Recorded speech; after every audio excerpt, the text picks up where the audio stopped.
In this video, we're going through a brief rundown of my Pentacon 6. The reason I'm going to give you a brief rundown instead of this long, massive video, which I've been telling you for months that I'm going to do, is because there's a lot of information that's going to go into that video.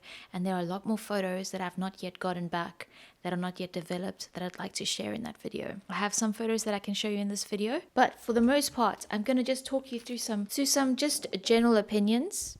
Move this move this microphone, give you a very brief rundown of this Pentacon 6. This one over here that you're seeing is a Pentacon 6. There's a newer model called the Pentacon 6 TL, which is the same camera, just a different manufacture period.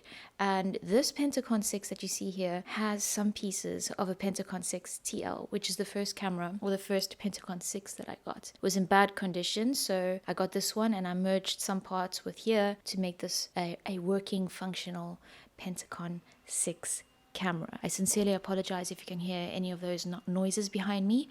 Let's just get on with the video. And also, again, forgive me with the sounds that my chair is making. Again, I'm not farting. So this body that you see here, the Pentacon 6, was manufactured from 1966. I sincerely apologize that if I'm getting any of these dates wrong. This is just off the top of my head what I can remember. And when I put together that big Pentacon 6 video, that information will be accurate, or to the most accurate of my abilities. And if I'm not mistaken, the Pentacon 6 TL was manufactured from 1969 through to about 1970 something. No, 1969 to 1990, which was essentially the updated version of the Pentacon 6, but it included this, a TTL meter, which is a through the lens meter. The Pentacon 6 mount is a breech lock bayonet mount. I think that's what it's called. And that was designed by Carl Zeiss Jena. So this little ring here turns to unscrew, and then you can pull this out, the lens out, similar to kind of a PL system, those of you that work with PL systems or PL lenses. So I'm going to show you quickly. Actually, before I show you that, yes, we've got film in here. So I'm going to show you how to, well, I'm not going to show you how because I'll leave that for the main video, but let's remove the film. Those of you that have been checking out some of my shorts will know that over the past few days or weeks, I've been running a lot of film through this camera. And so I've been uploading a lot of shorts showing you how to load the film, getting it ready for 13 frames. That's a fun fact or fun thing about this camera. Because it was designed to take both 120 film and 220 film, you can do a little trick that allows you to, instead of shooting 12 6x6 frames, which is what you usually get from a medium format camera that shoots 120 film in square format, so the 6x6, you get 6 frames, not 6 frames, 12 frames. And with this one, you can kind of, I guess you could say, what's that word? You can hack it so that you can get 13 frames out of it. And you do that by loading the film and making sure that your arrow on your film doesn't quite align with the marker in the camera. You stop it about a centimeter or so just before you get there. But I've covered that quite a few times on my channel, so feel free to look for that if you're interested. So we are on our 13th exposure, and let's move this out the way. One thing that is so important with the Pentacon 6, and someone commented on this the other day on one of my shorts saying, why are you so careful with the lever? You're acting like you're afraid. I am terrified of turning this advance and letting it go, because these cameras are notorious for becoming damaged if you allow this to just swing back. Once you've wound the film like this, or once you've advanced, don't let it go, because you could potentially damage or break your camera and you'll need to send it in to get repaired. So be very careful. But this is how I'm going to advance my film all the way to be finished. So there we go. And now you're going to listen for when the resistance stops, so when there's no more film being pulled.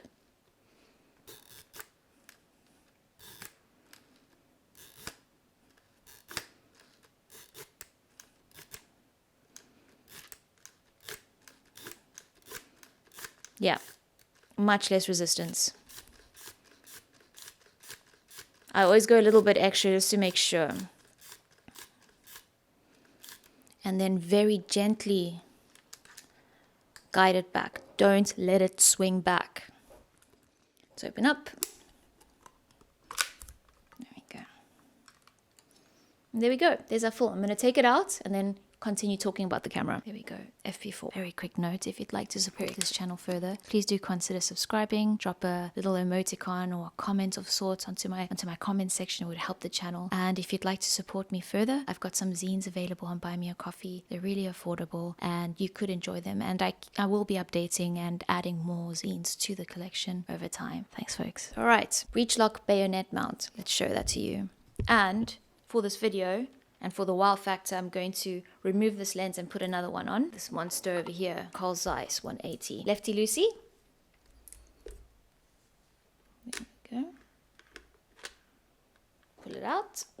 I'll cover this in my video in full, but I bought a bunch of these P6 covers for all my lenses and stuff, and for the body as well, so that I've got a nice, well-kept system. This one has an original back cover.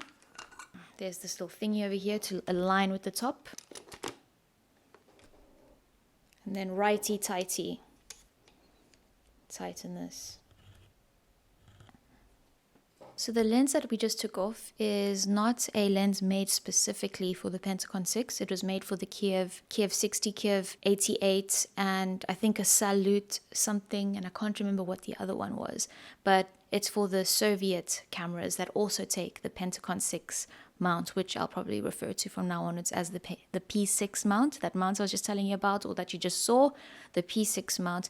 This is the MIR- or the MIR-38B. The MIR-38B, it's a 65mm lens with the P6 mount, and that on a full frame equivalent is roughly 36mm. So it's a freaking great focal length. And what I love about this is the minimal focus distance.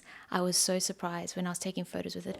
I really do hope that those have come out nice and sharp, or at least at the very least in focus, because I'm very excited with some of the ones, or some of the portraits and some of the photos that I may have been able to get with the Pentacon 6 with this beautiful and relatively affordable lens. I got this with my other Pentacon 6 together for £80. Granted, that Pentacon 6 was a bit damaged, but it all worked out quite okay. So I believe this one was like late 1970s to 1990s or something like that.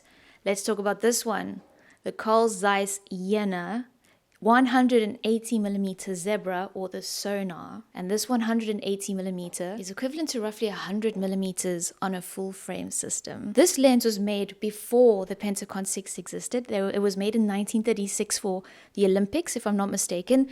I'm not sure if that's 100% sure, but then they developed it further to be able to fit the Pentacon 6. Now, I was quite nervous to get started with photography with this, and I wasn't going to do it, but I decided one day to just do it, and I'm so glad I did. And with this lens as well, I do hope that they have come out in focus, especially some of the portraits that I composed with this. I'm shocked, and I'm not shocked, but I'm disappointed with myself for not having started shooting with these sooner, because from what I could see through the viewfinder, the potential for great photography is there, and I'm excited to see how those photos have come out, and those will be in that next video that I was telling you about. I guess this is noted for its very fast aperture. It's an f2.8. Lastly but not leastly, this is the Carl Zeiss Jena 80mm f2.8, also the Zebra one, and this focal length is equivalent to roughly a 44 or so millimeter on a full frame, or 35mm equivalent. I don't quite know when this one was manufactured. I can't remember the date,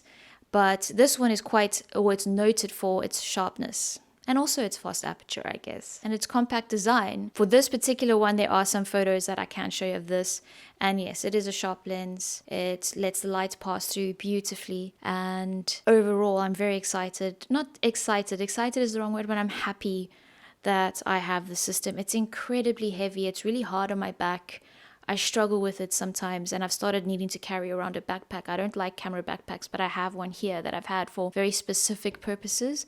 And I have needed to resort to using a backpack when I'm shooting with this monster. It's too heavy to carry around. Even when I'm just taking photos really quick, I find it quite difficult. But Julia has asked me to never sell it because she really enjoys using this. She loves the SLR system more than she loves a TLR system. To be able to shoot medium format photography in a single lens reflex capacity is is a lot of fun. So please do look out for that video that I will be putting out at some point. There's going to be footage of me opening this up, trying to figure out the focus distances and all that stuff, because that was uncalibrated, or it was wrong when I got this camera. So there was a lot of testing that I had to do, and I can't remember every single thing that went wrong, but the mirror was at the wrong angle, and I had to get this little thing from the other camera, and there was just a lot. I recorded that entire process, so I will put that video together. It will be entertaining.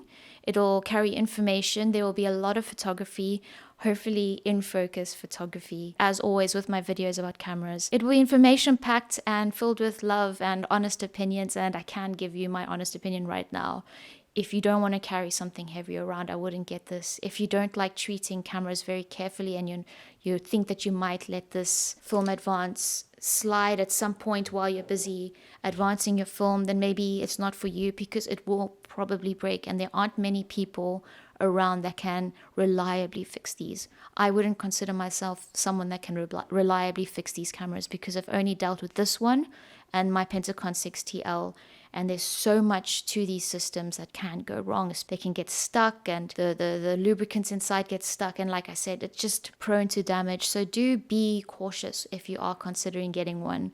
But if you do get one and it's in good condition, and you enjoy photography, and you enjoy taking your time, and you enjoy being careful, and you enjoy looking after your cameras, this could be a decent camera to add to your collection. This could be a decent camera. If you don't have medium format photography cameras yet, this might be the one for you, though I'm not sure. Folks, if you enjoy this video, please do subscribe to my channel. I invite you to check out my other videos. Feel free to check out my zines or buy me a coffee if you're so inclined. Very affordable. Drop a comment if you have anything that you want to add to what I've said. If there's anything you'd like for me to include in that future video, do let me know.